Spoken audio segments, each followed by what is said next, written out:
Hello friends, मैं हूं ज्योति सिंह और आप देख रहे हैं सक्सेस पथ। आज की इस वीडियो में हम जो सिविल इंजीनियरिंग के स्टूडेंट हैं, कॉम्पिटिटिव एग्जाम की प्रिपरेशन कर रहे हैं या फिर करना चाहते हैं, उनके लिए ये वीडियो है। इसमें हम ऑब्जेक्टिव क्वेश्चन की सीरीज देखेंगे।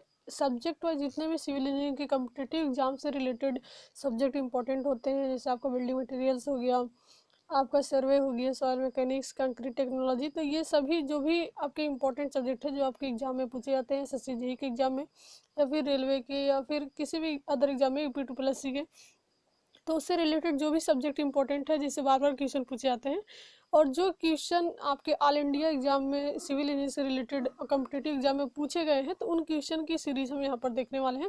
जो भी क्वेश्चन हम इस वीडियो के अंदर डिस्कस करेंगे वो सभी क्वेश्चन किसी न किसी एग्जाम में ऑल इंडिया के जो भी सिविल से रिलेटेड जो भी कॉम्पिटिटिव एग्जाम होते हैं उसमें पूछे हुए क्वेश्चन ही है। ऐसा नहीं कि प्रैक्टिस के लिए कोई भी क्वेश्चन आपको दिया जा रहा है, तो ये सभी पूछे हुए क्वेश्चन है, सिलेक्टेड क्वेश्चन है, तो ये इंपॉर्टेंट है आप सभी के लिए। तो आप कॉम्पिटिटिव एग्जाम की प्रिपरेशन कर रहे हैं, सिविल इंजीनियरिंग से रिलेटेड है, तो आपके लिए वीडियो बहुत ही हेल्पफुल रहने वाली है। तो इस वीडियो को एंड तक जरूर देखें और इस वीडियो को अपने फ्रेंड्स के साथ ज़्यादा से ज़्यादा शेयर करें।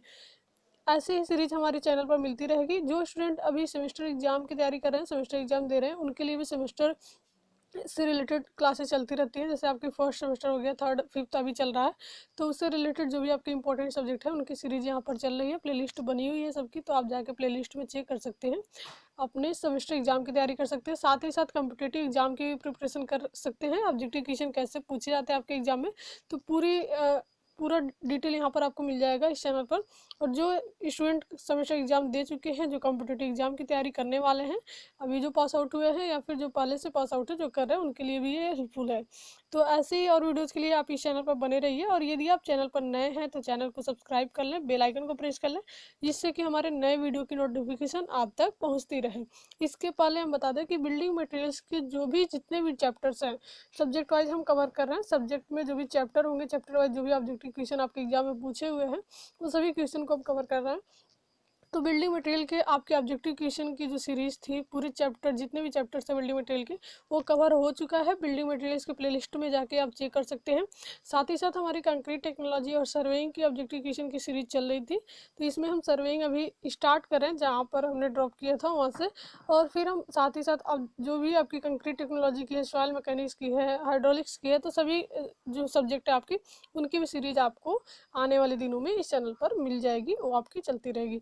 तो चलिए हम स्टार्ट करते हैं। 100 क्वेश्चन हम कवर कर चुके हैं सर्वे में।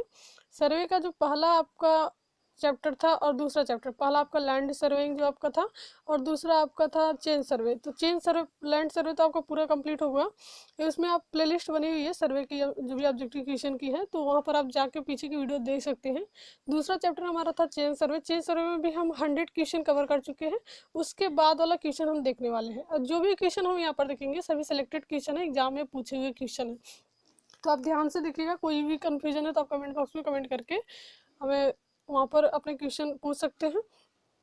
तो चलिए हम देखते हैं। एक वीडियो में हम 25 से 30 क्वेश्चन कवर करेंगे, ज़्यादा लंबी वीडियो बन जाएगी अगर ज़्यादा क्वेश्चन अगर हम यहाँ लेते हैं तो 25 से 30 क्वेश्चन देखेंगे और डिटेल डिस्क्रिप्शन के साथ उनका देखेंगे।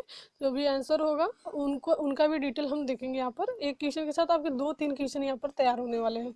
तो सबसे पहला क्वेश्चन जो आज का हमारा है 101 नंबर का, श्रृंखला यानी कि जो चेन होता है उसको ही हम हिंदी में श्रृंखला भी बोलते हैं। तो चेन सर्वेक्षण में कार्य क्षेत्र यानी कि फील्ड वर्क, जो फील्ड वर्क होता है वो कहाँ तक सीमित होता है। ये आपका देखिए, ये जो क्वेश्चन है आपका एसएससी जेईई में पूछा हुआ क्वेश्चन है। 4 मार्च जो 2017 में एग्जाम हुआ था इवनिंग शिफ्ट में, तो उसमें ये क्वेश्चन पूछा हुआ था। तो जो आपका चेन सर्वे है, in chain survey field work is limited to, श्रृंखला यानी कि चेन सर्वेक्षण में कार्य क्षेत्र फील्ड वर्क कहाँ तक सीमित रहता है। तो इसमें इसका मतलब यहाँ पर देख सकते हैं, अभी आंसर आपका है फर्स्ट, जो आपका ए नंबर का है वही आपका आंसर है, लीनियर मेजरमेंट्स ओनली, केवल रैखिक मापन। इसका मतलब क्या है कि जो चेन सर्वे है, इस क्वेश्चन का मतलब ये है पूरा कि जो चेन सर्वे है उससे हम क्या क्या मेजर कर सकते हैं। ठीक है, कि इसके लिए हम चेन सर्वे यूज करते हैं। तो चेन सर्वे से केवल हम रैखिक मापन ले सकते हैं, कोणीय मापन नहीं ले सकते हैं। तो केवल हम रैखिक मापन करते हैं, लीनियर मेजरमेंट्स करते हैं चेन सर्वे से। तो यहाँ पर ऑप्शन नंबर ए आपका देखिए सही हो जाएगा कि लीनियर मेजरमेंट्स ओनली, केवल रैखिक मापन। ये क्वेश्चन इंपॉर्टेंट है, और ऐसे ही आपको एक और क्वेश्चन बनता है इस पर, उसको हम आगे डिस्कस करेंगे। तो लीनियर मेजरमेंट्स केवल चेन सर्वे से हम क्या माप सकते हैं, केवल रैखिक मापन हम कर सकते हैं। आगे अभी देखिए जब हम डिस्क्रिप्शन में देखेंगे तो यहाँ से और भी क्वेश्चन आपके तैयार हो जाएंगे। देखिए कैसे इसको डिस्क्राइब किया गया है कि जब किसी भू क्षेत्र का सर्वेक्षण जरीब द्वारा केवल रेखीय माप लेकर किया जाता है, कोणीय माप नहीं लिया जाता है, तो श्रृंखला सर्वेक्षण किया जाता है। यानी कि जो भी मेजरमेंट अगर कर रहे हैं उसमें केवल हम रैखिक मापन कर रहे हैं तो समझ लीजिए कि वो आपका चेन सर्वेइंग है। यह छोटे क्षेत्र तथा सामान्य कार्यों के लिए सर्वेक्षण नक्शे तैयार करने के लिए किया जाता है। जहाँ छोटे क्षेत्र होते हैं या फिर जनरली जो वर्क होते हैं उनके लिए नक्शे तैयार करने के लिए हम इस सर्वे का यूज करते हैं। श्रृंखला सर्वेक्षण में माप की शुद्धता, ऑफसेट की लंबाई, अंकन के पैमाने तथा लक्षणों के महत्व पर निर्भर करता है। यह श्रृंखला रेखाओं के सामान्य अभिविन्यास पर निर्भर नहीं करता है। तो यहाँ पर हमको ये समझना है कि जो आपका चेन सर्वे होता है वो किसके लिए यूज करते हैं, केवल रैखिक मापन के लिए। ओनली लीनियर जो भी आपका मेजरमेंट्स होता है, ओनली लीनियर मेजरमेंट्स के लिए हम चेन सर्वे का ही यूज करते हैं। तो यहाँ पर आप याद रखेंगे कोणीय मापन नहीं करते हैं, चेन सर्वे से केवल एक ही मापन करते हैं और वो कौन सा मापन होता है, रैखिक मापन। नेक्स्ट हम देखते हैं, यदि श्रृंखला यानी कि चेन लाइन को ही हम श्रृंखला बोलते हैं, चेन को ही हम श्रृंखला बोलते हैं। तो अगर कहीं श्रृंखला लिखा हुआ मिले तो आप समझ जाइएगा, यदि श्रृंखला रेखा या चेन लाइन नॉर्थ साउथ दिशा में क्षैतिज बढ़ रहा है और भूमि पर ईस्ट वेस्ट दिशा में वक्र हो तो इसे हम क्या बोलेंगे। ठीक है, ये जो भी आपकी दिशा होगी वो क्या होगी। तो इसमें हम देखते हैं आपके चार ऑप्शन यहाँ पर मिल जाएंगे, चार ऑप्शन दिए हुए हैं। पहला आप देख सकते हैं, पूर्व दिशा में सही प्रकार से ऑफसेट को निर्धारित करना संभव है। ठीक है, दूसरा आपका दिया है पूर्व दिशा में सही प्रकार से ऑफसेट को निर्धारित करना संभव नहीं है। तीसरा आपका है पश्चिम दिशा में सही प्रकार से ऑफसेट को निर्धारित करना संभव नहीं है। और फिर आपका है डी जो आपका दिया हुआ है आंसर, दोनों दिशाओं में ऑफसेट को निर्धारित करना संभव है। तो यही आपका क्या है, सही आंसर है, डी आपका सही आंसर है। यदि नॉर्थ साउथ दिशा में जाने वाली चेन लाइन ऊर्ध्वाधर है और ईस्ट वेस्ट दिशा में भूमि ढालू है तो ऑफसेट को दोनों ओर सही से स्थापित करना संभव होगा। ठीक है, तो इसका आंसर आपका हो जाएगा ऑप्शन नंबर डी। और ये क्वेश्चन आप देख सकते हैं कि एसएससी जेई के एग्जाम में पूछा हुआ क्वेश्चन है और ये आईओएफ के एग्जाम में भी आपका पूछा हुआ, जेई 2015 और एसएससी जेई 4 मार्च 2017 इवनिंग शिफ्ट में ये क्वेश्चन पूछा हुआ सब यहाँ पर मिलेंगे। नेक्स्ट हम देखते हैं, नेक्स्ट जो हमारा क्वेश्चन है, एलिडेट की समकोण दिशा में, यहाँ पर देख सकते हैं एलिडेट की समकोण दिशा में प्लेन टेबल क्षैतिज नहीं है, दृष्टि रेखा फिड्यूशियल किनारे कहाँ समानांतर है। एलिडेट जो आपका होता है, एलिडेट आप समझते होंगे प्लेन टेबल में हम यूज करते हैं। एलिडेट का एक किनारा जो होता है पतला होता है और ढालूदार भी होता है और एक किनारा दूसरा किनारा मोटा होता है। जो पतली किनारी होती है उसी से हम लाइन जो है वो ड्रा करते हैं, जो भी लाइन हम ड्रा करते हैं पतली किनारी का ही यूज करते हैं उसके लिए। तो एलिडेट आप प्लेन टेबल में यूज किया जाता है। तो एलिडेट की समकोण दिशा में प्लेन टेबल क्षैतिज नहीं है, दृष्टि रेखा फिड्यूशियल किनारे कहाँ समानांतर है। ठीक है, तो इसमें आपको बताना है। तो ऑप्शन नंबर ए दिया है क्षैतिज दृष्टि पर, बी दिया है थोड़ी उठी हुई सतह पर, सी आपका है थोड़ी झुकी हुई सतह पर और डी आपका है नन ऑफ दीज, यानी कि इनमें से कोई नहीं।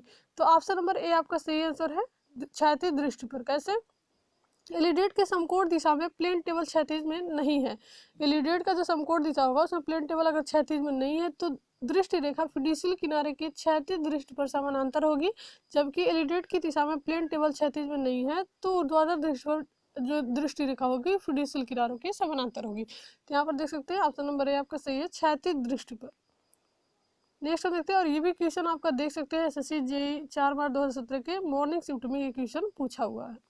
नेक्स्ट हम देखते हैं, नीचे की ओर मापते हुए बेहतर परिशुद्धता के लिए कदमों के बीच की दूरी क्या होना चाहिए। आप देख सकते हैं नीचे की ओर मापते हुए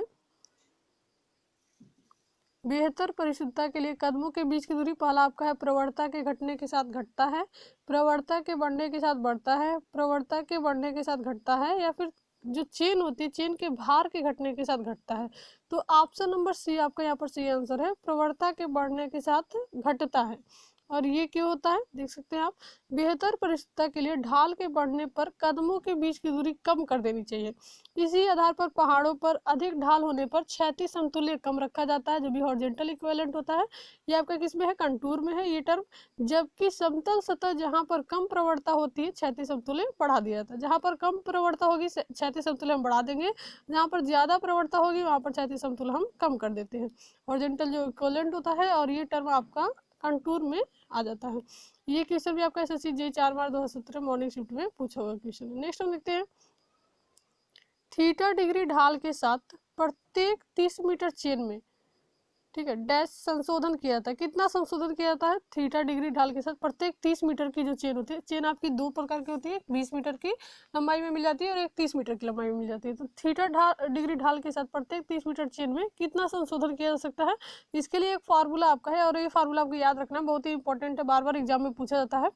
तो यहाँ से ऑप्शन नंबर ए आपका 30 × sec थीटा -1 मीटर, ठीक है। ये फार्मूला आपको याद रखना है, बहुत ही इंपॉर्टेंट फार्मूला है और ये क्वेश्चन आपको बार बार मिल जाता है सभी एग्जाम में। तो थीटा डिग्री ढाल के साथ प्रत्येक 30 मीटर के चेन में हमको 30 × sec थीटा -1 का संशोधन करना पड़ेगा, यानी थीटा का मान आपका दिया हुआ होगा और यहाँ पर sec थीटा के साथ हम थीटा का मान रख देंगे और सारी वैल्यू हमको यहाँ से मिल जाएगी। और ये क्वेश्चन आप देख सकते हैं कि SSC जेईई में पूछा हुआ है, उत्तराखंड कंबाइंड एई में पूछा हुआ है, हरियाणा जो हरियाणा में SSC जेईई का एग्जाम हुआ था वहाँ पर भी ये क्वेश्चन पूछा हुआ है। तो ये आपका इंपॉर्टेंट है। यहाँ से आप देख सकते हैं कैसे आपको फार्मूला मिला था, इसको भी आप यहाँ से देख सकते हैं, पूरा डिटेल यहाँ पर दिया हुआ है। cos थीटा त्रिभुज ABC में हम cos थीटा का मान निकालेंगे, ये त्रिभुज आपका ABC है, यहाँ पर देख सकते हैं। इसमें हम cos थीटा का अगर मान निकालते हैं, ये आपका थीटा है, तो cos थीटा का मान क्या हो जाएगा? AC, ये आपका आधार AC और कड़ आपका है AB, तो आधार अपन कड़ हो जाएगा, कड़ का मान क्या हो जाएगा? देखिए AC आपका है, AB हम अगर इधर ट्रांसफर कर दिए तो AB = AC अपन cos थीटा हो गया। और यहाँ पर हम ढाल के लिए संशोधन जो करते हैं CS + AC = B आपका AB हो जाएगा। CS का मान जो हो जाएगा AB - AC, और यहाँ से हम क्या कर सकते हैं, AB का वैल्यू यहाँ पर रख देंगे, AB की वैल्यू जब रखेंगे तो ये मान आपका आ जाएगा। और AC = 30 मीटर, यानी कि जरीब की जो माप दी गई है 30 मीटर के लिए कहा जा रहा है, तो AC का मान हम 30 मीटर रख देंगे AC की जगह पे, और यहाँ से आपको ये वैल्यू मिल जाएगी। इसको हम सॉल्व करेंगे तो ये आपका फार्मूला आपको मिल जाएगा, CS = 30 × sec थीटा -1। तो डायरेक्ट आपको ये सॉल्व करने की जरूरत नहीं है, आपको केवल फार्मूला याद रखना है कि जब आपका थीटा डिग्री ढाल के लिए प्रत्येक 30 मीटर चेन में अगर संशोधन पूछा जाता है तो कितना हमको करना होगा, तो 30 × sec थीटा -1, और ये क्वेश्चन आपके सभी एग्जाम में पूछे हुए क्वेश्चन है। नेक्स्ट हम देखते हैं, नेक्स्ट जो हमारा क्वेश्चन है,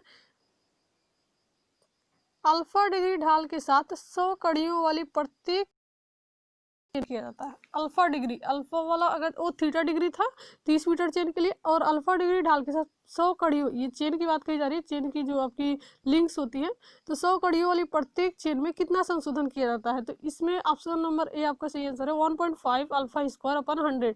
ये भी आपका फार्मूला इंपॉर्टेंट है और ये भी बार बार आपको देखने को मिल जाता है एग्जाम में, तो इसको भी आप याद रखिएगा कि अल्फा डिग्री ढाल के साथ 100 कड़ियों वाली प्रत्येक चेन में 1.5 α² / 100 का संशोधन जो आपका शोधन है वो किया जाता है। ये क्वेश्चन आपका SSC जेईई 4 मार्च 2017 के मॉर्निंग शिफ्ट में पूछा हुआ क्वेश्चन है। यहाँ पर इसको भी हम देख सकते हैं पूरा डिटेल कैसे आपका ये फार्मूला मिला है। तो यहाँ पर देख सकते हैं थीटा डिग्री ढाल पर n कड़ियों वाली चेन में कितना संशोधन होता है, तो 1.5 θ² n का होता है, और थीटा की जगह क्या रख दे रहे हैं, हम अल्फा रख दे रहे हैं। थीटा और अल्फा एक दूसरे के इक्विवेलेंट है, बराबर है, तो n = क्या हो जाएगा, कड़ी की संख्या आपको दिया हुआ 100 कड़ी है, यहाँ पर n का वैल्यू रख देंगे और थीटा की जगह अल्फा रख देंगे, तो 1.5 α² / 100। तो ये आपका फार्मूला आ गया जो संशोधन का फार्मूला है। अगर अल्फा डिग्री कर रहे हैं तो इसका फार्मूला क्या हो जाएगा, 1.5 α² / 100। इसी से हम संशोधन करेंगे, इसी फार्मूले से। नेक्स्ट हम देखते हैं, डैश के साथ 45 डिग्री के कोण वाली चेन लाइन को सेट किया जा सकता है। किसके साथ सेट किया जाता है, 45 डिग्री के कोण वाली चेन लाइन को। तो ये भी क्वेश्चन आपका SSC जेईई 4 मार्च 2017 में पूछा हुआ क्वेश्चन है, देख सकते हैं आप। इसमें जो आपका ऑप्शन नंबर सी है वो सही आंसर है। पहला आपका दिया है प्रकाशीय गुनिया, दूसरा आपका दिया है ओपन क्रॉस स्टॉप, तीसरा आपका फ्रेंच क्रॉस स्टॉप, और चौथा आपका है प्रिज्मेटिक स्क्वायर। तो आपका इसमें जो सही आंसर है आपका ऑप्शन नंबर सी सही आंसर है, फ्रेंच क्रॉस स्टॉप। ठीक है, फ्रेंच क्रॉस स्टॉप के साथ जो होता है 45 डिग्री के कोण वाली चेन लाइन को सेट किया जा सकता है। इसमें आप देख सकते हैं डिटेल इसका, प्रकाशीय गुनिया से सर्वेक्षण रेखा पर अधिक परिशुद्धता से समकोण डाला जाता है। जो प्रकाशीय गुनिया होती है उससे सर्वेक्षण रेखा पर अधिक परिशुद्धता से हम समकोण डाल सकते हैं। यह प्रकाश के दोहरे परावर्तन के सिद्धांत पर कार्य करता है। ये लाइन आपके लिए बहुत ही इंपॉर्टेंट है और ये भी आपको बार बार एग्जाम में मिल जाता है। यह प्रकाश के जो प्रकाशीय गुनिया होती है वो प्रकाश के दोहरे परावर्तन के सिद्धांत पर कार्य करती है। डबल जो रिफ्लेक्शन होता है दोहरे परावर्तन के सिद्धांत पर कार्य करता है। ये लाइन आपको याद रखना है। खुला क्रॉस स्टॉप 90 डिग्री पर, जबकि फ्रेंच क्रॉस स्टॉप 45 और 90 डिग्री पर कोण डाले जा सकते हैं। खुला जो ओपन क्रॉस स्टॉप होता है उससे 90 डिग्री पर, लेकिन जो फ्रेंच क्रॉस स्टॉप होता है 45 डिग्री के लिए आपसे पूछा गया था, तो फ्रेंच क्रॉस स्टॉप का यूज करते हैं। समायोज्य क्रॉस स्टाफ से किसी भी कोण पर रेखा को सेट किया जा सकता है। प्रिज्मेटिक स्क्वायर से किसी लाइन पर लंब खसका डाला जा सकता है। तो आप सभी के यूज देख लीजिए, जो भी आपके यहाँ पर ऑप्शन दिए गए थे सभी ऑप्शन का भी यूज देख लीजिए। प्रकाशीय दुनिया का क्या यूज होता है, ओपन क्रॉस स्टाफ का क्या होता है, फ्रेंच क्रॉस स्टाफ का क्या होता है और प्रिज्मेटिक स्क्वायर का क्या होता है। तो यहाँ पर जो आपका सही आंसर था 45 डिग्री के लिए, वो आपका फ्रेंच क्रॉस स्टाफ। नेक्स्ट अब देखते हैं, नेक्स्ट क्वेश्चन हमारा है श्रृंखला चेनिंग यानी कि चेनिंग में समकारी जो कंपनसेटिंग त्रुटि होती है। ये भी क्वेश्चन आपका बहुत ही इंपॉर्टेंट क्वेश्चन है। कंपनसेटिंग और जो आपका कुमुलेटिव एरर्स होता है, ये जो आपका यहाँ पर दिया गया है कंपनसेटिंग एरर के बारे में अगर बताया जा रहा है आपको, तो यहाँ पर आप देख सकते हैं जो श्रृंखला होती है, जो चेनिंग होती है, इसमें समकारी, कंपनसेटिंग को हम क्या बोलते हैं, समकारी त्रुटि बोलते हैं। और ये होती है कैसे होती है, तो इसको आपका देखिए ऑप्शन दिया है। पहला रेखा की लंबाई के समानुपाती, दूसरा आपका है रेखा की लंबाई के वर्गमूल के समानुपाती, तीसरा आपका है रेखा की लंबाई के वर्गमूल के व्युत्क्रमानुपाती, और चौथा आपका है रेखा की लंबाई के व्युत्क्रमानुपाती। तो यहाँ पर ऑप्शन नंबर बी आपका सही आंसर है, आप देख सकते हैं। दूसरा आपका सही आंसर है रेखा की लंबाई के वर्गमूल के समानुपाती होती है। श्रृंखला जो चेनिंग होती है, चेनिंग में जो कंपनसेटिंग एरर होता है, जो आपका समकारी त्रुटि होती है, रेखा की लंबाई के वर्गमूल के ये समानुपाती होती है। और ये क्वेश्चन भी आपका SSC JEE 1 मार्च 2017 इवनिंग शिफ्ट में ये क्वेश्चन पूछा हुआ है। तो यहाँ पर हम एरर के बारे में देख लेते हैं। जो आपके एरर होते हैं क्या होते हैं, जरीब संरेखण में समकारी त्रुटि दोनों दिशाओं में घटती है, ठीक है, अर्थात यह कभी धनात्मक या कभी ऋणात्मक, इसका साइन भी पूछा जाता है कि जो कंपनसेटिंग एरर होता है उसके साइन क्या होते हैं, प्लस माइनस या प्लस माइनस या माइनस प्लस। तो यहाँ पर देख सकते हैं आप कि ये दोनों दिशाओं में घटती है, अर्थात ये कभी धनात्मक भी हो सकती है और कभी ऋणात्मक भी हो सकती है। ये लाइन आपको याद रखना है कंपनसेटिंग एरर के लिए, और आपस में एक दूसरे को काटती है, ठीक है। समकारी त्रुटि रेखा की लंबाई के वर्गमूल के समानुपाती होती है। यही लाइन आपसे पूछा जा रहा था। एक एक लाइन से आपका ऑब्जेक्टिव क्वेश्चन बन जाता है। तो आपको हर लाइन को जब भी आप बुक पढ़ते हैं, सेमेस्टर एग्जाम की तैयारी करें, तो उसमें भी आपको लाइन बाई लाइन सारे जो भी बुक है उनको पढ़ लेना है, क्योंकि एक एक लाइन से जो ऑब्जेक्टिव क्वेश्चन आपका तैयार होता है। यहाँ पर देख सकते हैं समकारी त्रुटि रेखा की लंबाई के वर्गमूल के समानुपाती होती है, और इसी के बारे में अभी इस क्वेश्चन में पूछा गया था। इस प्रकार यह कार्य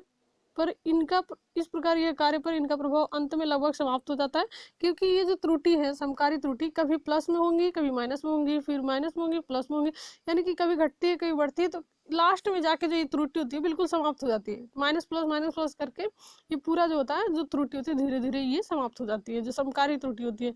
तो यहाँ पर देख सकते हैं अंत में लगभग समाप्त हो जाता है, यह बहुत कम रह जाता है। जरीब खींचने के लिए असम बल लगाना, जरीब दूरी को गलत निशान लगाना इत्यादि समकारी त्रुटि के उदाहरण। ये कंपनसेटिंग के उदाहरण है कि इसमें क्या क्या एरर हो सकते हैं। जरीब दूरी को जो गलत निशान लगा देते हैं, असम बल लगा देते हैं खींचने के लिए, तो ये सारी समकारी त्रुटि है। तो इसमें कभी जो बढ़ता है माइनस, कभी कभी अधिक होता है, कभी कम होता है। तो लास्ट में जाके जो एरर होता है बिल्कुल समाप्त हो जाता है कंपनसेटिंग, या बहुत कम रह जाता है। तो कंपनसेटिंग एरर के बारे में ये सभी पॉइंट्स आप ध्यान रखेंगे, क्या कंपनसेटिंग एरर क्या होता है।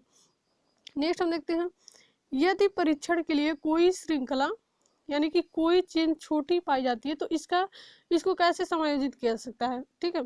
कैसे हम इसको समायोजित कर सकते हैं, यदि हम परीक्षण कर रहे हैं और परीक्षण के लिए कोई जो चेन है वो छोटी पाई गई है, तो इसको हम कैसे सही कर सकते हैं, समायोजित कैसे कर सकते हैं। और ये क्वेश्चन भी आपका SSC JEE मार्च 2017 में पूछा हुआ है। तो पहला जो ऑप्शन दिया है कड़ियों को यानी कि लिंक्स को सीधा करके, दूसरा है अतिरिक्त वृत्ताकार छल्ले या रिंग को इंसर्ट करके यानी कि डाल के उसमें वृत्ताकार जो रिंग है उसको समतल करके, या फिर जो चौथा ऑप्शन है एनी ऑफ द ऑप्शंस, विकल्पों में से कोई भी एक का यूज करके हम कर सकते हैं। तो यदि परीक्षण के लिए कोई चेन छोटी पाई जाती है, तो इसको हम कैसे समायोजित कर सकते हैं। ये जो आपके ऑप्शन दिए गए हैं 3, इसमें से हम कोई भी ऑप्शन यूज करके कड़ियों के लिंक्स को सीधा करके भी कर सकते हैं, अतिरिक्त छल्ले डाल के भी कर सकते हैं, और वृत्ताकार जो रिंग है उसको समतल करके भी हम कर सकते हैं। यदि छोटी पाई जा रही चेन तो उसको हम समायोजित इन तीनों तरीकों से कर सकते हैं। तो इनमें से कोई एक हम यूज कर लेंगे। ऑप्शन नंबर डी यहाँ पर आपका सही आंसर होगा, ये विकल्पों में से कोई भी। यहाँ पर हम डिटेल देख सकते हैं कि जब जरीब की लंबाई, जब जो चेन होती है आपकी जिसको हम जरीब या श्रृंखला भी बोलते हैं। तो जब जरीब की लंबाई उसकी निर्दिष्ट लंबाई से अधिक होती है तो नापी गई दूरी सत्य दूरी से कम होती है। ये अपोजिट है, बिल्कुल आपको ध्यान देना है यहाँ पर कि जब जरीब की लंबाई अधिक होती है तो नापी गई जो दूरी होती है, जो सही दूरी से कम दूरी मिलेगी हमको, और जब जरीब की लंबाई कम होती है तो नापी गई दूरी वास्तविक दूरी से अधिक होगी। तो आपको बिल्कुल अपोजिट ये सारे पॉइंट्स हैं, तो आपको ये पॉइंट याद रखना है क्योंकि इससे भी रिलेटेड क्वेश्चन आपको एग्जाम में मिल जाते हैं। तो ये जो कॉन्सेप्ट है ये आपको याद रखना। जरीब की लंबाई बढ़ी हुई होती है, बढ़ जाती है, तो आपका जो दूरी होती है, जो सही दूरी हम मापते हैं, तो दूरी आपकी सत्य दूरी से सही दूरी से कम मिलती है। और जब जरीब की लंबाई कम होती है तो जो दूरी हम मापते हैं, नापी गई दूरी जो दूरी होती है वास्तविक दूरी से अधिक होगी, अधिक दूरी मिलेगी। ठीक है, लंबाई कम तो दूरी अधिक, लंबाई अधिक तो दूरी कम। इस प्रकार बढ़ी हुई जरीब के लिए जो संशोधन हम क्या करेंगे, संशोधन हम उसके अपोजिट करेंगे। ठीक है, देखिए इस प्रकार बढ़ी हुई जरीब के लिए पॉजिटिव संशोधन और घटी हुई जरीब के लिए निगेटिव संशोधन। यहाँ पर जो संशोधन है हम जरीब को देखते हुए नहीं कर रहे, उसके एरर को देखते हुए कर रहे हैं। ठीक है, जैसे मान लीजिए आपकी जो बढ़ी हुई जरीब है, तो अगर हम यहाँ समझे, अगर कोई कंफ्यूज हो रहा है तो इस प्रकार से हो सकता है कि यदि बढ़ी हुई जरीब है तो उसके लिए हम पॉजिटिव ही कर रहे हैं तो ये तो और प्लस हो जाएगा, लेकिन बढ़ी हुई जरीब का जो रिजल्ट आया था वो क्या था, उसको हमको ध्यान में देना है कि जो बड़ी दूरी जरीब थी उसके द्वारा जो मापी गई दूरी है कम है, तो कम है दूरी, तो इसको हम कैसे सही कर सकते हैं, ये सत्य दूरी से कम दूरी हमको मिलती है बड़ी हुई जरीब से। जब हम पॉजिटिव संशोधन करेंगे, जब कम होगी तो उसमें प्लस करेंगे तभी तो ये हमारी दूरी कंप्लीट होगी। तो जो बढ़ी हुई दूरी है ये जरीब है, तो जरीब को देखते हुए हम संशोधन नहीं करें, उसके जो रिजल्ट है उसको देखते हुए हम संशोधन कर रहे हैं। तो दूरी आपकी जरीब बढ़ी हुई होगी, दूरी हमको कम मिलेगी, और कम दूरी को बराबर करने के लिए हम क्या करेंगे, पॉजिटिव संशोधन करेंगे। तो सीधा सीधा ये बात है आपका कि बढ़ी हुई जरीब के लिए हम पॉजिटिव संशोधन, और घटी हुई जरीब जो आपकी जरीब छोटी होती है उसके लिए हम निगेटिव संशोधन। लेकिन ये जो संशोधन है अगर इसके अकॉर्डिंग देखें तो आपको गलत लगेगा, लेकिन हम इसके अकॉर्डिंग संशोधन नहीं कर रहे हैं, दूरी के अकॉर्डिंग संशोधन कर रहे हैं। अगर कम दूरी है तो उसमें हम पॉजिटिव करेंगे, प्लस करेंगे, तभी हमारी दूरी बराबर होगी। अगर अधिक दूरी है तो उसमें हम निगेटिव यानी कि माइनस करेंगे उसमें से, तभी हमारी दूरी यहाँ पर भी बराबर होगी, इक्वल हो जाएगी। यदि परीक्षण के दौरान कोई जरीब छोटी पाई जाती है तो इसके त्रुटि यानी कि एरर के निवारण हेतु निम्न प्रक्रिया अपनाकर सही किया जा सकता है। परीक्षण के दौरान यदि कोई जरीब आपकी छोटी पाई जा रही है तो उसको हम कैसे सही कर सकते हैं, कड़ियों को सीधा करके, अतिरिक्त वृत्ताकार छल्ले डालकर, वृत्ताकार छल्ले को चपटा करके इत्यादि। ये क्वेश्चन आपसे ऊपर पूछा गया था। तो यहाँ पर देख सकते हैं कि यदि आपकी जो जरीब है टेस्ट के दौरान आपका छोटा पाया जा रहा है तो इसको हम कैसे कैसे सही कर सकते हैं, ये सभी आपके दिए गए एग्जाम्पल के तौर पर। तो ये था आपका। नेक्स्ट हम देखते हैं क्वेश्चन, इनवार फीता जो आपका इनवार टेप होता है किसके मिश्र धातु से बना। ये तो मोस्ट इंपॉर्टेंट क्वेश्चन है आपका, अभी तक का मोस्ट इंपॉर्टेंट है। ये तो आपको कहीं भी किसी भी एग्जाम में मिल जाएगा और ये आपका इंपॉर्टेंट भी होता है। यहाँ पर देख सकते हैं इनवार फीता, वैसे सभी क्वेश्चन यहाँ के इंपॉर्टेंट है, लेकिन और कोई कोई बार बार एग्जाम में पूछ जाते हैं तो उसके अकॉर्डिंग यहाँ पर देखा जा रहा है। तो इनवार फीता जो होता है ये आप देख सकते हैं कि एसएससी जेई मार्च 2017, उत्तराखंड जेई, छत्तीसगढ़ प्रोफेशनल जो एग्जाम हुआ था बोर्ड का, वहाँ पर भी ये पूछा गया है। बहुत सारे एग्जाम में और भी पूछे गए हैं। तो इनवार फीता किसके मिश्र धातु से बना होता है, तो ये आपको बिल्कुल रटा हुआ होना चाहिए। ऑप्शन नंबर ए आपका सही आंसर है, निकिल और इस्पात। निकिल और इस्पात के मिश्र धातु से आपका इनवार फीता बनता है। यहाँ पर हम देख सकते हैं कितना कितना परसेंट होता है, तो पूरे डिटेल हमको जानना जरूरी है। इनवार जो टेप होता है मिश्र धातु निकिल और इस्पात का बना होता है। इसका तापीय प्रसार गुणांक बहुत कम होने के कारण यह फीता उच्च परिशुद्ध नापों के लिए इस्तेमाल किया जाता है और यह 6 mm संकरी पत्ती होती है। इनवार टेप में निकिल की मात्रा 36% और इस्पात की मात्रा 64% होती है। ये लाइन भी आपको याद रखना है कि इनवार जो टेप होता है उसमें जो निकिल और इस्पात के मिश्र धातु का बना होता है, इसमें निकिल की मात्रा कितनी होती है 36 और इस्पात की मात्रा आपकी 64% होती है। इनवार टेप आपका 30 मीटर, 30, 50 तथा 100 मीटर की लंबाई में उपलब्ध होता है। इनवार टेप आपका 3 लंबाई में अवेलेबल होता है, 30 मीटर में, 50 मीटर में और 100 मीटर की लंबाई में। नेक्स्ट हम देखते हैं, एक सरल रेखा के साथ श्रृंखला यानी कि चेनिंग के दौरान परीक्षण दल, जो भी सर्वे पार्टी, हिंदी बहुत शुद्ध लिखा हुआ है यहाँ पर तो आप साथ साथ देख सकते हैं। एक सरल रेखा के साथ जो चेनिंग के दौरान सर्वे पार्टी के अगुआ यानी कि जो लीडर होते हैं उसके पास 3 तीर, तीर का मतलब एरो, और जो फॉलोअर है उनके पास 5 एरो है। तो आरंभिक बिंदु से जो अनुचर है, अनुचर का मतलब आपका क्या होगा, फॉलोअर की दूरी कितनी होगी, हम इसके द्वारा भी बता देते हैं कि किसके पास कितने जो एरो हैं उसके अकॉर्डिंग हम दूरी भी बता सकते हैं। तो यहाँ पर देख सकते हैं, एक बार और हम क्वेश्चन को अच्छे से पढ़ते हैं। एक सरल रेखा के साथ चेनिंग के दौरान जो सर्वे पार्टी है उनके लीडर के पास 3 तीर हैं, 3 एरो हैं और फॉलोअर के पास 5 एरो हैं। तो आरंभिक बिंदु से जो आपके फॉलोअर हैं उनकी दूरी क्या होगी? ये क्वेश्चन आपका SSC JEE मार्च 2017 में पूछा हुआ है। ठीक है, तो इसको हम देखते हैं इसके ऑप्शन के अकॉर्डिंग। पहला आपका दिया है 3 चेन होगा, दूसरा आपका है 4 चेन, 5 चेन और नन ऑफ दिस। ठीक है, तो यहाँ पर आप देख सकते हैं ऑप्शन नंबर सी आपका सही आंसर है। 5 श्रृंखला यानी कि 5 चेन्स इसका सही आंसर है। कैसे होगा यहाँ पर हम देख सकते हैं, पूरा डिटेल इसको पढ़ेंगे, इससे आपको बहुत सारे डाउट क्लियर हो जाएंगे आपके। जरीब सर्वेक्षण के लिए सर्वेक्षक जो सर्वेयर होता है उसके अतिरिक्त 3 व्यक्तियों की आवश्यकता होती है। जो जरीब सर्वेक्षण हम करते हैं उसके लिए सर्वेक्षक यानी सर्वेयर के अतिरिक्त 3 व्यक्तियों की आवश्यकता होती है। सर्वेक्षक मंडली का नेता होता है। सर्वेक्षक सभी नाप को स्वयं पढ़ता है। जरीब द्वारा नाप लेने हेतु तो 2 व्यक्तियों की आवश्यकता होती है। अगले जरीब वाले को अग्रचर तथा पिछले जरीब वाले को अनुचर, जिसको हम फॉलोअर कहते हैं। अग्रचर के पास जरीब का अगला सिरा तथा 10 सुए होते हैं तथा जो अनुचर होता है, फॉलोअर होता है, उसके पास जरीब का दूसरा सिरा है तथा जरीब की दूरी के अगले बिंदु पर पहुंचकर जो लीडर है, अग्रचर है, द्वारा गाड़े गए सुए को एकत्र करता है। अनुचर के पास जितनी सुए प्राप्त होते हैं जरीब की दूरी उतनी नोट कर लिया जाता है। प्रश्न में अनुचर यानी कि फॉलोअर के पास 5 सुए हैं अतः जरीब की लंबाई 6 जरीब होगी, जबकि प्रारंभिक बिंदु से जो अनुचर है, फॉलोअर है, की दूरी 5 जरीब होगी। तो प्रारंभिक बिंदु से पूछा गया है, इसीलिए जो ऑप्शन आपका यहाँ पर है 5 चेन्स, ये सही आंसर होगा सी। तो आप देख सकते हैं, इसको एक बार और डिटेल आप पढ़ लीजिएगा यहाँ से स्क्रीनशॉट वगैरह लेके, तो ये आपको क्लियर हो जाएगा कि कैसे हम दूरी बता सकते हैं फॉलोअर एंड लीडर के पास जितने भी एरो हैं उसके अकॉर्डिंग। नेक्स्ट हम देखते हैं श्रृंखला माप यानी कि चेनेज में मापी गई दूरी डैश मापी गई दूरी होती है, कितनी होती है, कैसे होती है? तो आप देख सकते हैं यहाँ पर ऑप्शन नंबर ए दिया है कि श्रृंखला पथ यानी कि जो चेन लाइन के साथ होती है। दूसरा आपका है चेन लाइन के लंबवत, टाई लाइन के लंबवत या फिर नन ऑफ दीज। तो कौन सी दूरी होती है जो चेनेज हम करते हैं उसमें मापी की दूरी होती है, कौन सी दूरी होती है ये? तो ऑप्शन नंबर ए आपका सही आंसर है। चेन लाइन के साथ मापी गई दूरी होती है, जो चेनेज में होता है। चेनेज हम किसको बोलते हैं? चेन लाइन के साथ मापी गई दूरी को हम चेनेज बोलते हैं। तो ऑप्शन नंबर ए आपका सही आंसर है और ये भी क्वेश्चन आपका 2017 में पूछा हुआ है।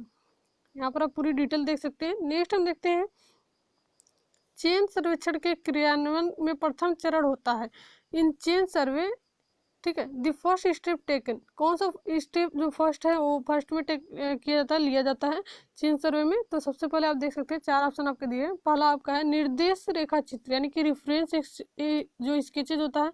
दूसरा आपका है मार्किंग स्टेशन, तीसरा आपका है रनिंग सर्वे लाइन और चौथा आपका रिकॉग्नाइजेशन। तो आपका ऑप्शन नंबर डी आपका सही आंसर है। आविक्षण, जो हम चेन सर्वे करते हैं सबसे पहले हम रिकॉग्नाइजेशन करते हैं, यहाँ पर जो अविक्षण सर्वेक्षण होता है वो सबसे पहले हम करते हैं। तो ऑप्शन नंबर डी आपका सही आंसर है और ये क्वेश्चन भी आपका SSC JEE मार्च 2017 में पूछा हुआ है।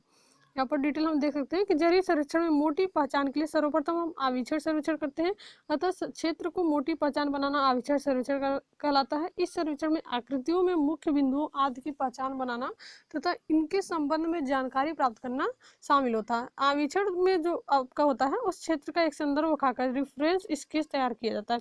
तो सबसे पहले जो हम सर्वेक्षण करते हैं कौन सा करते हैं? तो आविक्षण सर्वेक्षण करते हैं। नेक्स्ट हम देखते हैं स्टेशनों के बीच एक सीधी रेखा डालने की विधि कहलाती है।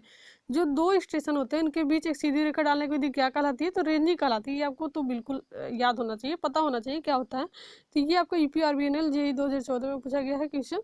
तो स्टेशनों के बीच 2 स्टेशन आपके हैं, उनके बीच जो सीधी रेखा हम डालते हैं वो विधि आपकी क्या कहलाती है? रेंजिंग के द्वारा हम एक सीधी रेखा डालते हैं।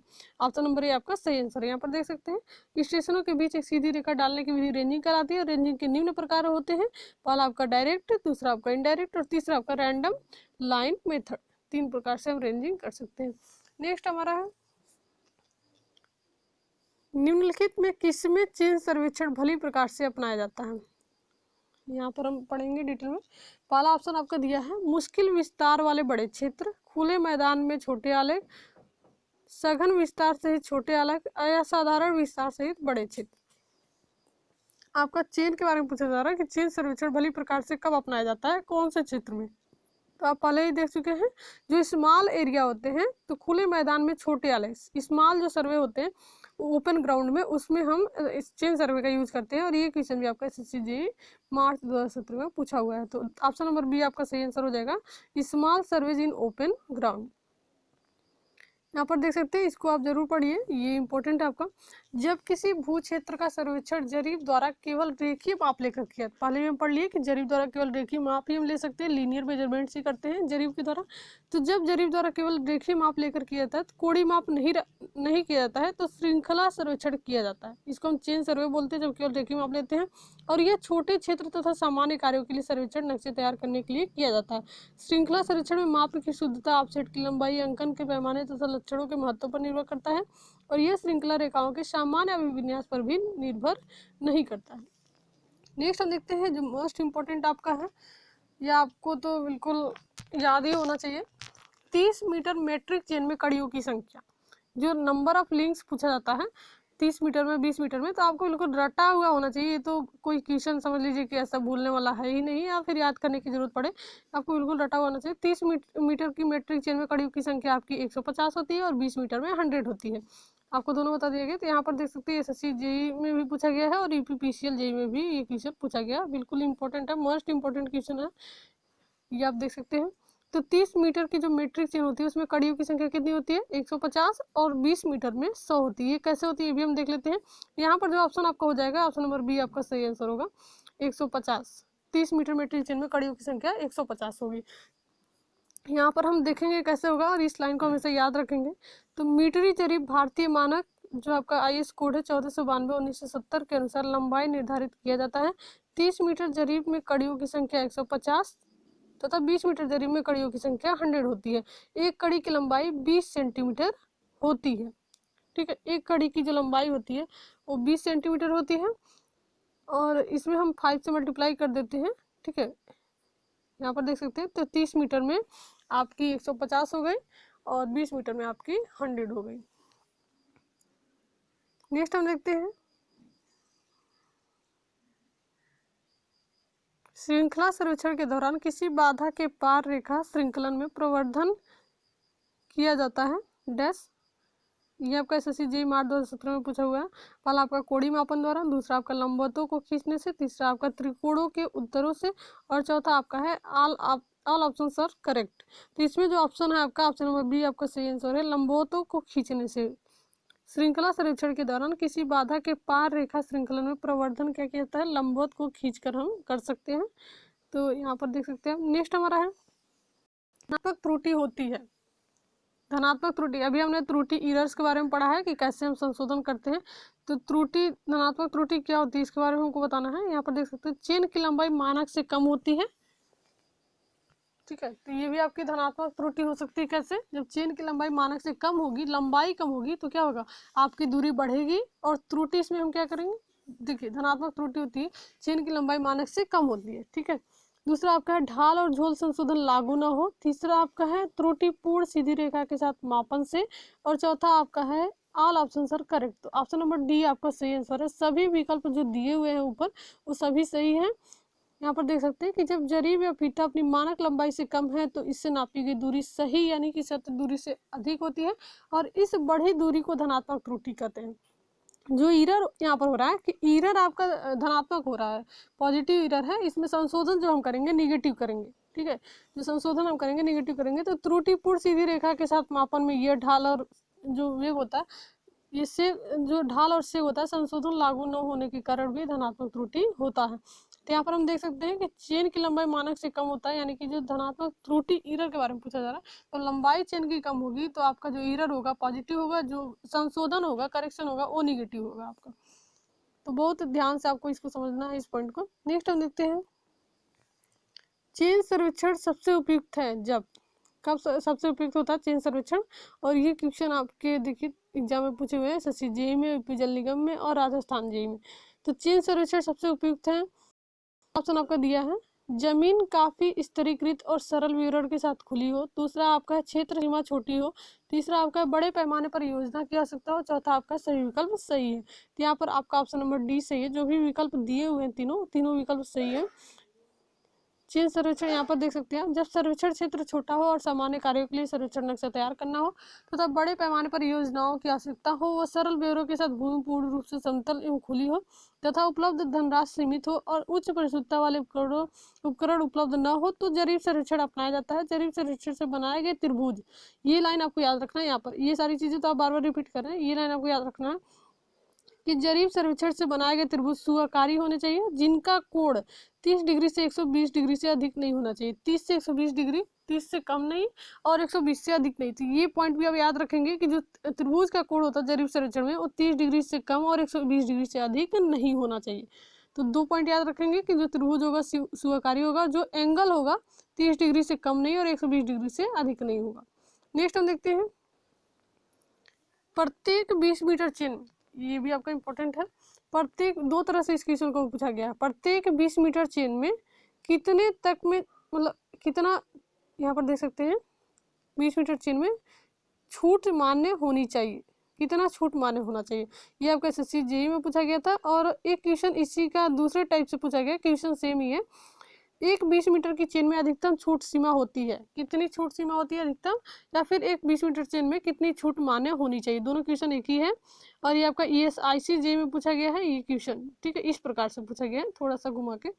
तो यहाँ पर आप देख सकते हैं 4 ऑप्शन दिए गए, ±2 mm, ±5 mm, ±8 mm और नन ऑफ द एबव। तो यहाँ पर ऑप्शन नंबर जो बी आपका है ये सही आंसर है, ±5 mm। एक 20 मीटर की चेन में जो अधिकतम छूट सीमा होती है, छूट कितने की हम दे सकते हैं, ±5 mm, यानी कि 5 mm हम प्लस भी कर सकते हैं और 5 mm हम माइनस भी कर सकते हैं। ये लाइन पूरा इंपॉर्टेंट है, इसको जरूर नोट कर लीजिए आप। एक 20 मीटर जरीब के लिए ±5 mm तथा 30 मीटर की जरीब के लिए ±8 mm छूट मान्य होता है। प्रत्येक मीटर लंबाई में भी ±2 mm से अधिक का अंतर नहीं होना चाहिए। प्रत्येक मीटर की लंबाई में भी ±2 mm से अधिक का अंतर नहीं होना चाहिए। तो 30 मीटर में आपका प्लस माइनस, देखिए 20 मीटर में प्लस माइनस और 30 मीटर में ±8 mm की छूट जो होती है मान्य होती है।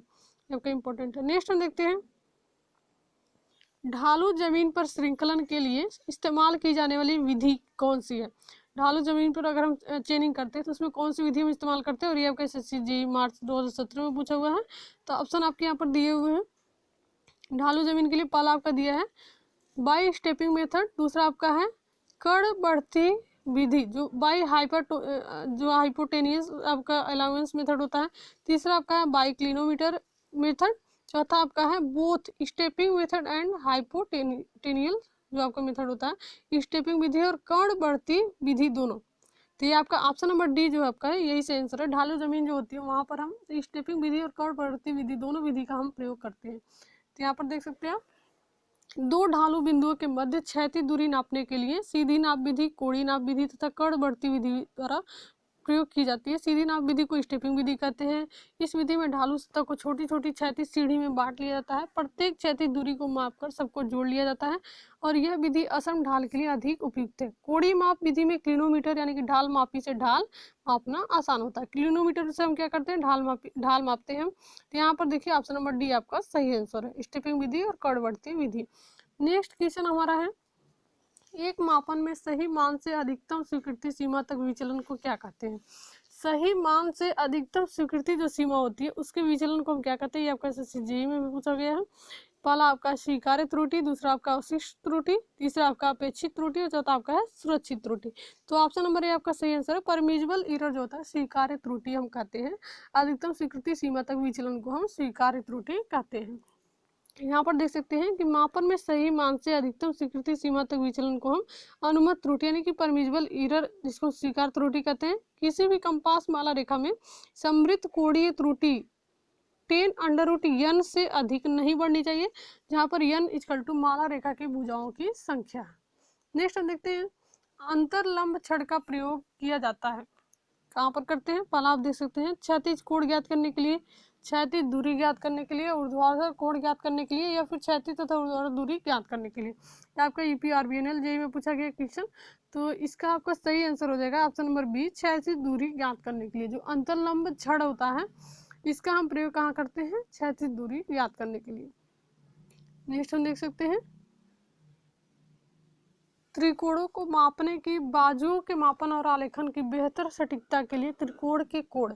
अभी हमने देखा ऊपर त्रिकोण के कोण, जो त्रिभुज होते हैं उनके कोण कैसे होने चाहिए, 30 डिग्री से कम नहीं और 120 डिग्री से अधिक नहीं। तो ऑप्शन नंबर ए आपका सही आंसर हो जाएगा। इसीलिए हम बोल रहे हैं कि जो भी लाइन है आपके, जो भी अगर एग्जाम बुक पढ़ रहे हैं तो आप बुक की लाइन में लाइन पढ़िए, एक एक लाइन को पढ़िए, एक एक लाइन से आपका क्वेश्चन तैयार होता है। तो त्रिकोणों को मापने की बाजुओं के मापन और आलेखन की बेहतर सटीकता के लिए जो त्रिकोण के कोण होते हैं कितने होने चाहिए, क्योंकि क्वेश्चन आपके बार बार पूछे जाते हैं। तो 30 डिग्री से कम या 120 डिग्री से अधिक नहीं होने चाहिए जो त्रिकोण के त्रिभुज के कोण होते हैं। तो ऑप्शन नंबर ये आपका सही आंसर है। ये आपका यूपीआरबीएनएल जेईई में पूछा हुआ क्वेश्चन है। नेक्स्ट हम देखते हैं, आज का लास्ट क्वेश्चन हमारा रहेगा। 25 क्वेश्चन अभी हम कवर कर रहे हैं, 25 क्वेश्चन। इसी तरीके से जो भी आपके सब्जेक्ट हैं, सर्वे, अगर अभी हम सर्वे पढ़ रहे हैं तो सर्वे के सभी चैप्टर्स के जो ऑब्जेक्टिव क्वेश्चन है इंपॉर्टेंट, उसको हम यहाँ पर कवर करने वाले हैं। तो पहले हम फर्स्ट चैप्टर कवर कर चुके हैं, सेकेंड हमारा हो रहा है अभी जो चेन सर्वे, इसके बाद हम कंपास सर्वे को देखेंगे। इसी प्रकार से आगे जो भी आपके चैप्टर्स हैं उनको कवर किया जाएगा। तो चलिए हम लास्ट क्वेश्चन आज का देखते हैं। इस वीडियो को अपने फ्रेंड्स के साथ ज़्यादा से ज़्यादा शेयर कीजिएगा। पूरी मापन के दौरान एक 30 मीटर मैट्रिक चेन 0.1 मीटर अधिक लंबी पाई गई। अगर दूरी को 250 मीटर मापा जाए तो मापी हुई शुद्ध दूरी कितना होगी। ये आपका क्वेश्चन है, जो चेन सर्वे में आपका ये क्वेश्चन है, इससे रिलेटेड पूछे जाते हैं। ये आपका यूपीआरबीएनएल जेईई में पूछा गया है। तो इसको हम सॉल्व करेंगे, कैसे आपका आंसर आएगा। यहाँ पर हम देख सकते हैं कि जो चेन है पूरी मापन के दौरान एक 30 मीटर मैट्रिक चेन 0.1 मीटर अधिक लंबी पाई गई। अगर दूरी को 250 मीटर मापा जाए तो मापी गई शुद्ध दूरी आपको बताना है। यहाँ पर आप देख सकते हैं कि जरीब की जो शुद्ध लंबाई है, शुद्ध लंबाई हमको कैसे पता चलेगा। हमको पता है कि जरीब जो आपका 20 मीटर और 30 मीटर में आता है, तो जो 20 या 30 मीटर लिखा हुआ है तो समझ लीजिए कि जरीब की शुद्ध लंबाई है। और जब इससे नापी गई अशुद्ध दूरी आपकी क्या है, 250 मीटर है। जरीब की अशुद्ध लंबाई आपकी कितनी है, 30.1, यानी कि 0.1 मीटर अधिक लंबी पाई गई थी। तो 30 मीटर आपकी होती है और 0.1 मीटर अधिक पाई गई थी, तो 30.1 मीटर हो गए। तो 30 मीटर से जो शुद्ध दूरी लंबाई तो आपको पता है, अशुद्ध दूरी पता है, अशुद्ध लंबाई भी पता है, तो आपको शुद्ध दूरी बतानी है। यहाँ पर देख सकते हैं फार्मूला आपका होता है L into d equal to L1 into D1। जो L और D आपकी शुद्ध लंबाई और शुद्ध दूरी होती है, और L1 D1 अशुद्ध लंबाई अशुद्ध दूरी होती है। तो आपको क्या क्या चीज़ें पता है, अशुद्ध दूरी अशुद्ध लंबाई पता है, यहाँ पर हम रख सकते हैं L1 D1 की जगह। शुद्ध लंबाई हमको पता है L, और D नहीं पता है, D हमको ज्ञात करना है। तो यहाँ पर सारे मान रख दीजिए आप। L की जगह 30 रख दिए, शुद्ध आपकी लंबाई हो गई। शुद्ध दूरी हमको बताना है D। शुद्ध अशुद्ध लंबाई आपकी 30.1 हो गई, 0.1 आपकी बड़ी हुई थी, L1 हो गई। और D1 आपकी इससे जो मापी गई दूरी आपकी है अशुद्ध दूरी 250 है। तो यहाँ से हम सारी वैल्यू रख देंगे और D का मान जब निकालेंगे शुद्ध दूरी का, तो यहाँ पर आपका आ जाएगा 250.83 मीटर। यही आपका आंसर हो जाएगा, 250.83 मीटर। ये एक ट्रिक और आपका है, ठीक है। आप कैसे ज्ञात कर सकते हैं, यहाँ पर देखिए, जब आपकी जरीब आपकी 30 मीटर की होती है, लेकिन ये अधिक है, 0.1 मीटर अधिक लंबी पाई गई, तो इससे जो दूरी मापी गई है वो 250 मीटर है, ठीक है। तो इससे जो दूरी मापी जाएगी, ये अधिक से मापी गई है तो ये आपकी 250 है। तो जब इससे मापी जाएगी 30 मीटर से, तो ये दूरी आपकी 250 से अधिक ही आएगी। लेकिन यहाँ पर देख सकते हैं सभी ऑप्शन में 250 से अधिक है, तो कंफ्यूज हो सकते हैं। ये थोड़ा अलग सा एक पॉइंट था। यहाँ पर हम इसको सॉल्व कर लेंगे इस फार्मूले पे। ये जो फार्मूला आपका है L into D L1 into D1, इसी से हम सॉल्व करेंगे और सारे वैल्यू हम रख देंगे यहाँ पर। एक वैल्यू आपको पता करनी होती है तो आपको मिल जाएगा। तो यहाँ पर D का मान आ गया 250.83 मीटर। ऑप्शन नंबर बी आपका सही आंसर हो जाएगा। इस प्रकार से कोई भी क्वेश्चन आपको चेन सर्वे का मिलता है इस प्रकार से, तो आप उसको सॉल्व कीजिएगा। कोई कंफ्यूजन है तो कमेंट बॉक्स में कमेंट करके आप जरूर बताएं। ऐसे